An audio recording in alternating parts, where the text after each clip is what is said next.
எதை நோக்கி தான் அந்த கதை பயணிக்குது அப்படிங்கிற மாதிரி வந்து நமக்கு பல நாட்களாக இருந்த கேள்வி வந்து ஐயனார் துணை சீரியலில் ஆரம்பத்தில் ஒவ்வொரு கேரக்டரையும் காமிச்சாங்க, அதுக்கப்புறமா எப்படி போகுது அப்படிங்கிறதுல தான் இருந்துச்சு. ஆனால் வந்து இப்போ சூப்பராக கதை போக ஆரம்பிச்சிருச்சு.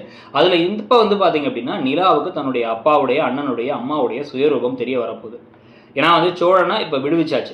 அண்ணன் தம்பி 3 பேரும் கிளம்பி போய் சண்டை போட்டு இவரை வெளியில் வர வச்சு, ப்ளஸ் வந்து இதெல்லாம் பண்ணது மனோகர் தாங்கிறதும் தெரிஞ்சது. அந்த நகை பணத்தோட வந்து மூஞ்சியில் விட்டு எறிஞ்சிட்டு இவர் தான் அப்படி பண்ணாருன்னு போட்டு விட்டால் தான் நிலாவுக்கு அவங்களுடைய சுயரூபம் தெரியும். இந்த கதையில் திருப்பி அவங்க வந்து வில்லனாகவே கண்டினியூ ஆவாங்க. இல்லை அப்படின்னா வந்து இவங்க அதை மறைச்சிக்கிட்டே இருந்து இவங்க திருப்பி வந்து அவங்கள கூட்டு போக ட்ரை பண்ணுறதுன்னு அந்த பாண்டியன் ஸ்டோர்ஸ் முதல் சீசனில் ஜனார்த்தனன் அண்ட் மீனா வச்சு ஒரு கதை போகுங்களா, அந்த மாதிரி போக ஆரம்பிக்கும்.